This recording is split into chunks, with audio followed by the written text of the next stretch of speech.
নমস্কাৰ। এই মুহূৰ্তত লৈ আহিছো অসমবাসী ৰাইজৰ কাৰণে সন্ধিয়াৰ কেইবাটাও বিগ ব্ৰেকিং নিউজ। আজি হৈছে 13 এপ্ৰিল। ৰাজ্যৰ কোটি কোটি জনসাধাৰণৰ বাবে লৈ আহিছো কেইটামান গুৰুত্বপূৰ্ণ খবৰ। মিয়াৰ বিৰুদ্ধে বিজেপি সদায় আছিল আৰু থাকিব। মিয়াক লৈ কঠোৰ ৰাজ্যিক বিজেপি সভাপতি। চৰকাৰী ঘৰ পোৱাৰ যোগ্য হোৱাৰ পিছতো যিসকলে চৰকাৰী ঘৰ পোৱা নাই তেওঁলোকৰ বাবে আহি গ'ল ডাঙৰ খবৰ। ৰাজ্যত নতুনকৈ আৰু 30 লাখ পৰিয়ালে লাভ কৰিব PMAY ঘৰ। চৰকাৰী ঘৰ নোপোৱা সকলৰ বাবে আহি গ'ল ভাল খবৰ। লাখ লাখ মহিলাৰ বাবে আহি গ'ল ডাঙৰ খবৰ। 1250 টকাৰ পৰিৱৰ্তে 3000 টকা পাব অৰুণোদয় আঁচনিৰ ধন।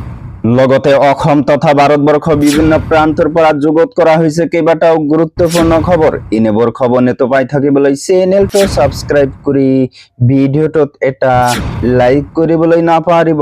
হয় বন্ধু বান্ধৱীসকল, আজি আমাৰ প্ৰথমটো খবৰ খুবই গুৰুত্বপূৰ্ণ খবৰ।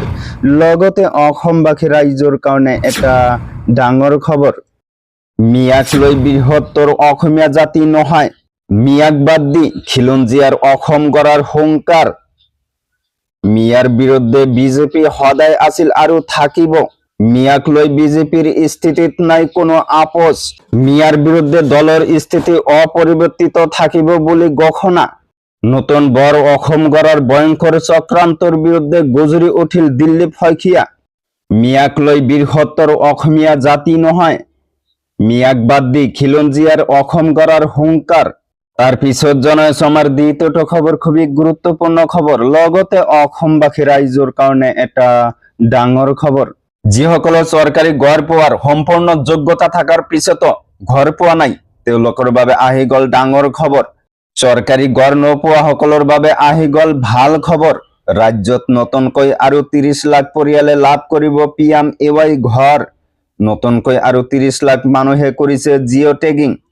প্ৰস্তুত কৰিব নতুন হিতাধিকাৰীৰ তালিকা। কোনো দৰিদ্ৰ পৰিয়াল বাদ নপৰে পকী ঘৰ লাভ কৰাৰ পৰা। তাৰ পিছত জনাইছো আমাৰ পৰৱৰ্তীটো খবৰ খুবই গুৰুত্বপূৰ্ণ খবৰ। লগতে অসমবাসী ৰাইজৰ কাৰণে এটা ডাঙৰ খবৰ। ৰাজ্যৰ লাখ লাখ অৰুণোদয় আঁচনিৰ হিতাধিকাৰীৰ বাবে আহি পৰিছে ভাল খবৰ। ৰাজ্যৰ মহিলাৰ বাবে ডাঙৰ খবৰ। মুখ্যমন্ত্ৰীৰ অৰুণোদয় ধন বৃদ্ধিৰ সংকল্প। 1250 টকাৰ পৰা 3000 টকালৈ বৃদ্ধি হ'ব অৰুণোদয় আঁচনিৰ ধন। আৰ্থিকভাৱে সবল হ'ব ৰাজ্যৰ মহিলাসকল। 2026ত বিজেপি চৰকাৰ আহিলেই মুখ্যমন্ত্ৰীয়ে পূৰণ কৰিব এই প্ৰতিশ্ৰুতি। তো বন্ধু বান্ধৱীসকল, এইখিনি দিব লগা আছিল আজিৰ ইনফৰমেশ্যন। ভিডিঅ'টো ভাল লাগিলে চেনেলটো সাবস্ক্ৰাইব কৰিবলৈ নাপাহৰিব। থ্যাংক ইউ ফৰ ৱাচিং মাই ফুল ভিডিঅ'।